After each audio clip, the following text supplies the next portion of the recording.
came to know about uh, Millennium Development Goal, they used to call it, and then that was converted into SDGs in 2015. I felt the need that Pakistan was lacking behind in certain areas. Probably our ministries, our respective uh, departments were not ready to align themselves with the global changes. So, when I talk about the global changes, our global perspective, I would like to narrate here one small story of the CEO of Nokia. When he was asked by a journalist what happened, Nokia used to be the lead uh, in mobiles. I even remember the first mobile I bought that was of Nokia. So I'm sure we all come from the same age. So that was the time when Nokia used to lead the world. But then all of a sudden, you might have realized Apple came, iPhone came, Samsung came. So he was asked what happened. Why did you lose the market and now Nokia is no more in the market? And he said, we did nothing wrong, but we made the blunder, and blunder was we did not adjust to the changing technology and changing environment which others did. So Nokia became irrelevant with the passage of time. Now if you go to the market, you don't hear about Nokia anymore. The similar thing is happened with many of the automobiles of the US. Ford, General Motors, they used to lead auto industry in the US, but then the Toyota came. Toyota took over almost all the market share of the automobiles.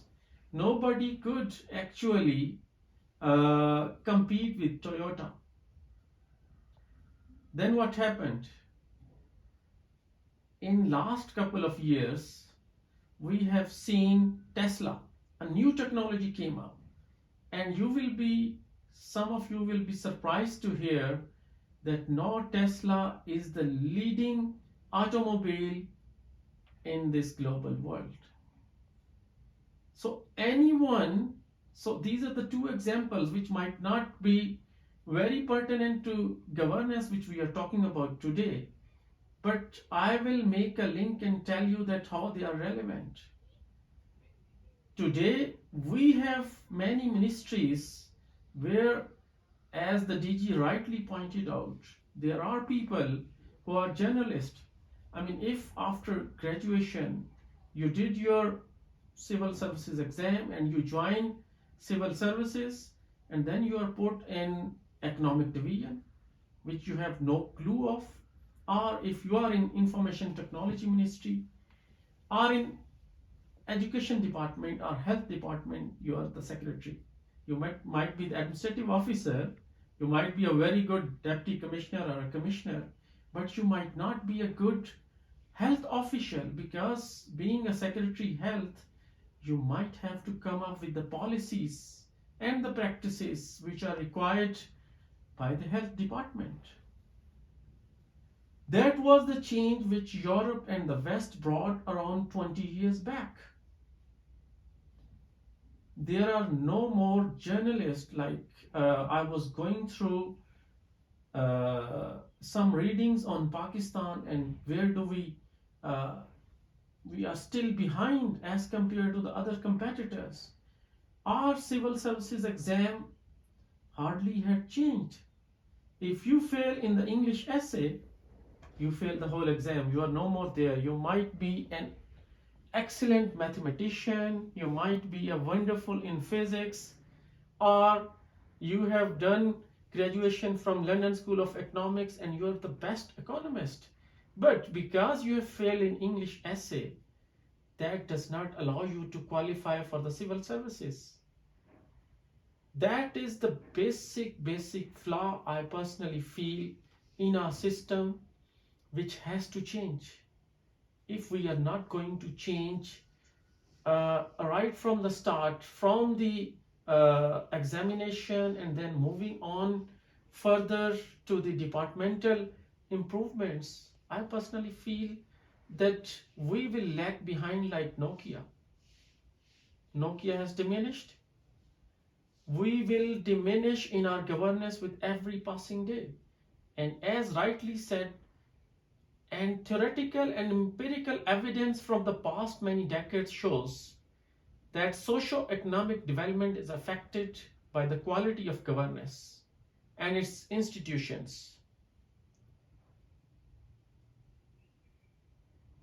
If the institutions don't perform, you might have a wonderful policy, but that policy is not going to yield positive outcomes. You need to have a right people for the right job, as mentioned by our Prime Minister, but I hope that he'll bring the right people in the remaining areas as well. There are certain areas which have already started showing some progress. And in this pandemic, while going through how the economies have badly performed, the biggest economy in the world is the US, and you will be surprised to hear that their growth was minus 4.3. Then UK minus 11.3, India, our neighbor, minus 9.6, Germany minus 6, and Japan minus 5.3. Why I'm telling you all these figures are that in our country sometimes debates happen just for the political mileage or political scoring, point scoring. We are at minus 0.4. I'm not saying we performed very well, but at the same time, if you compare it with the world in this global village where we live, how did we perform? I would say we performed much, much better. And I'm sure there must be some good brains sitting behind making those policies, advising the Prime Minister to take certain steps which can save the country, like smart lockdown, which was highly appreciated by the World Health Organization. Then our stimulus package of 1.2 trillion, which has helped the industry as well as the daily wages workers. These things are ultimately paving the way for the better economy. And World Bank, IMF, and all the big economic institutions are talking about that Pakistan will grow at the rate of 2% and 2% plus with all existing ills and odds we face today.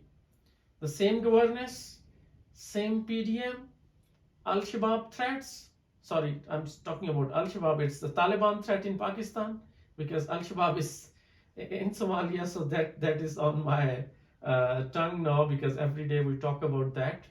So we have the threat of Taliban, we have these other factors, like recent days we have seen in Balochistan the killing of those Hazaras, and then the protest all over the country. Just imagine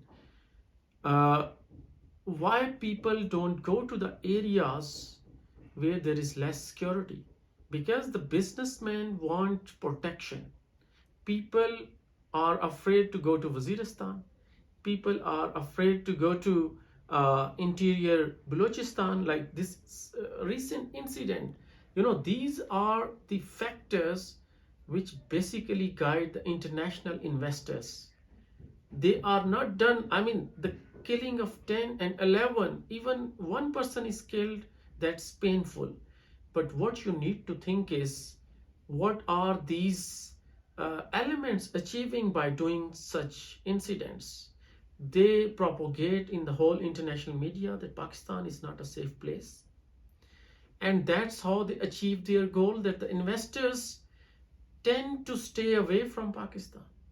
So what is our primary role in our given capacity? I can tell you, there is no country where military alone can win any war. Nowhere in the world only the military operations could succeed. It's always supported, assisted, and guided by the civilian administration. We need to have a better rule of law. We need to have a better governance. We need to have economic institutions. We need to have peace building, conflict management, and harmony between the provinces, between different linguistic peoples. Like if Hazara community is in Quetta, and then Pashtuns are there, Balochs are there, if these people will not live in harmony, I can tell you there'll be hardly any economic growth, there'll be hardly any political stability in the country, and people are not going to come and invest in the country.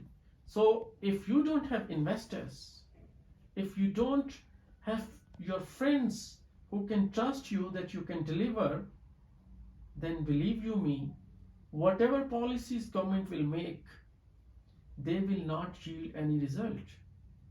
You are the people on the ground who are going to implement the policies.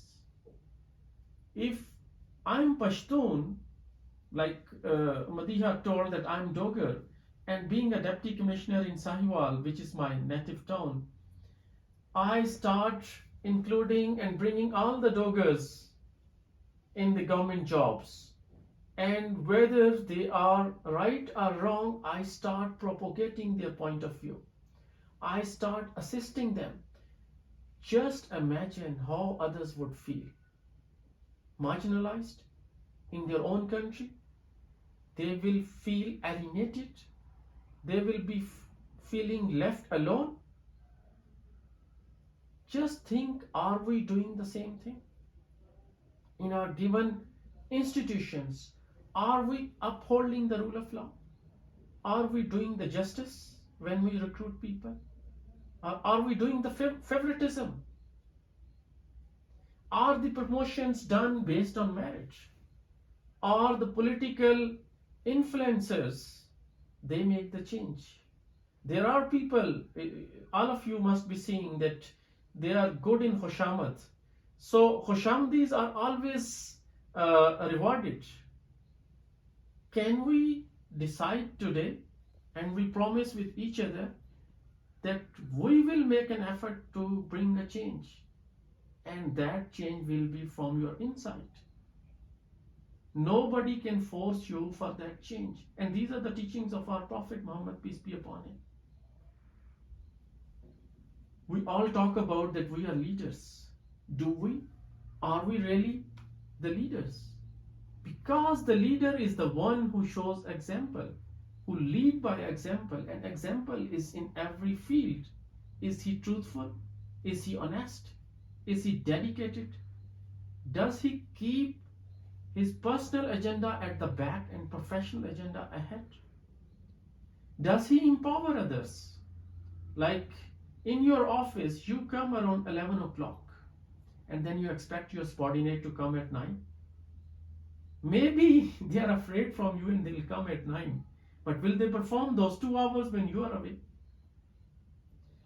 That's basically the example a leader has to show. If leader is honest, yes, that is a requirement. But is he going to have a continuous follow-up on the things?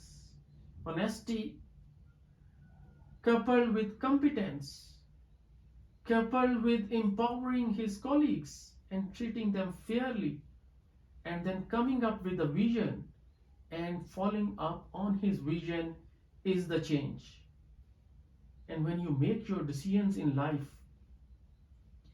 when you think you have to send your kid to engineering school or medical college, or when you think that you have money and you want to send your kid abroad, do you really consult people who are best in those fields? I'm sure you must have been. You must have been talking to 10, 20, 30 people that I want to send my son. Tell me which university is good. Tell me which school is good. Should he go in a medical school or engineering? Should he do CSS or he should go to the armed forces? We think a lot about our kids, about our families. But do we really think the same way where we work? Do we plan in the same manner? Or we are just doing as it is, routine work. We come to the office, we go back at 5 o'clock. just ponder in the evening when you go back home and think that are we making any positive impact in this country? And if we lack certain skills, as Madiha mentioned in the start, I was in the army, and I can narrate you one incident. When I joined UN, it was the second month, and here people call you with name. There is no Saab, there is no Sir, and there is nothing of that sort. And the cleaner in my office, he came, he said, Osman, can you go out? I need 10 minutes to clean the office. And I was shocked and my ears got red. Being an infantry officer, I was not used to this kind of that a sweeper will come and tell me that you should go out. And my colleague, he was a ex-British Army officer. He could make out that, I didn't like it and stuff.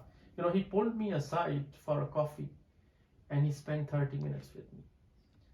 He said, you have to decide today whether you want to stay in the UN or you want to go back to where you came from. If you want to stay in the UN, learn the new norms and skills and the environment where you are. Otherwise, you will be the misfit in this organization. That was a piece of advice, I must say. Then I started learning the new skills. One, first I changed my behavior from a military man to a civilian. Secondly, I learned the skills which were required in the UN. In your jobs, when you are performing, when you are doing your work, I am sure with every passing day, there are new technologies, there are new skills. If you will not adjust with the new skills, you cannot move on.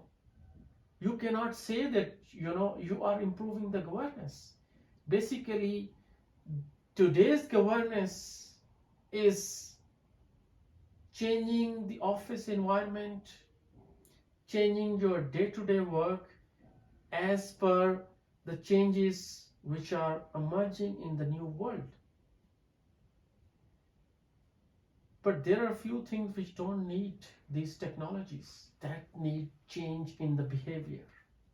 Are we kind with our subordinates? As we are kind towards our bosses. Mostly people say that, this man is, he's very bad, he's very moody. But are we showing the same modes to our bosses? Or we have those mode swings only when our juniors come to us? Think about that. You are the people of change, I believe. You 24 people from different organizations, from different institutions. When you go back tomorrow to your office, I'm not saying the first day after listening to my one lecture there will be change. The change will come from inside. What you personally believe, and nobody can change anyone. Even a husband cannot change his wife after 30 years of time. Mostly the husbands change gradually because wives keep telling you that, you are not what you were. So person changes when he starts believing that, yes, this is what I should do. And I would say that being the believers and being the follower of Prophet Muhammad, peace be upon him. If we are kind, if we are honest, and if we really take care of our people who work with us and give them the due share, let me tell you, if you tell your subordinate that you are doing a great job, believe you me, next day he'll come more motivated. Ask them if they have some personal problems, personal issues. The biggest dilemma of today's world in general and Pakistan in particular, we don't have dynamic organizational leadership.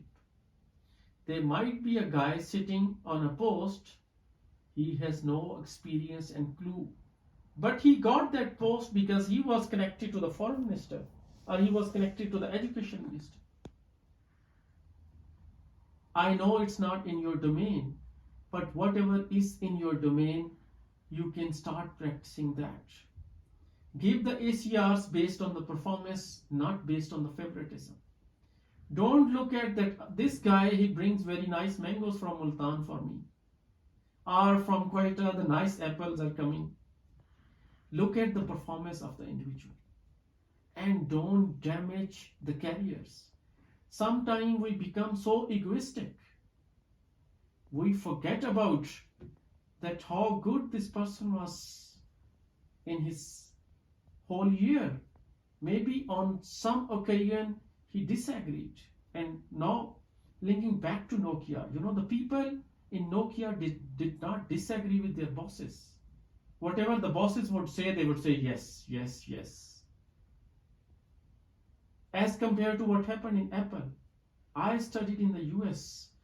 That is an environment of challenging your teachers. They ask questions. They can say, no, I don't agree with that. And nobody take it bad. This yes boss culture will never allow us to bring the good governance in Pakistan or in our institutions. Please think over again. Don't damage the careers of your undercommands when you are angry with them. Do call them, talk to them, and believe you me, in their whole life they will remember you. If I ask you today, how many people you remember out of your service of 20 years or 25 years? How many people do you really like? You will talk about 1% or 2%. You might have forgotten about the 20%. Be that 1%. When you leave that office or institution, people should remember you that there was a guy who has actually made a change. There was a person who had upheld the integrity, honor, and professionalism while performing his duties. This country has suffered a lot. Let's agree today. Let's promise that we will make an effort to bring a change. I was going through an article written by our DG, Paris. An amazing article, I must say, on governance. One of the best information about the Pakistani governance system. I strongly believe, and I pray for him, that the senior government officials should consider his suggestions and his approach seriously, because that can really bring change in the civil service as well as in the overall improvement of the governance system in Pakistan. With that, I would end my today's talk. And once again, I would like to thank the organizers, the participants, to invite me on this occasion. And I'm sure we'll be in touch in future as well. Last element I just forgot before I conclude. In environment program, India aligned with the SDGs long ago. And you will not believe that they got millions of dollars aid from the UN, and whereas we lagged behind. Why I'm telling you this is because my wife worked for the UN environment program, and she used to tell me that Pakistani government is not forthcoming. Pakistani ambassador is not even lobbying for all these fundings, and there are many conferences where Pakistan was not even represented. And then when some of our ministers would come, they would not even participate there. They will go on safaris, go here and there. So we have all those challenges. I'm sure with the new dynamic leadership and with the zeal as shown by DG, we'll be able to find a better Pakistan, better institutions, and I'm sure you are taking away from this course under his leadership few things which can help you in your future career. Thank you very much, and Allah Hafiz.